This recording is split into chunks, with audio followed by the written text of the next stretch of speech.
If you want to change the language in Google Drive, you're in the right place. In this quick tutorial, I'll show you the simple steps to switch Google Drive to your preferred language on the web version, so everything feels easier to navigate and use.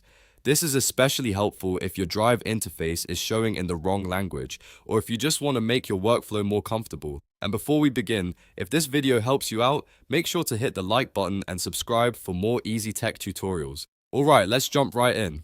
First, open Google Drive in your web browser and make sure you're signed into the correct Google account. Once Drive loads, look to the top right corner of the screen and click the gear icon. This is where Google keeps most of the app settings. After that, from the menu that appears, click Settings. The Settings panel will open, and this is where you can manage different Drive preferences. Now, look for the Language section. Under Language, you'll see the current language that Google Drive is using. Click on the current language to open the language selection options. A list of available languages will appear, and from here, choose the language you want Google Drive to display in. Take your time and select the one that matches your preference, whether that's English, Spanish, French, or any other supported language. Once you've selected it, Google Drive may ask you to refresh the page, or it may update automatically.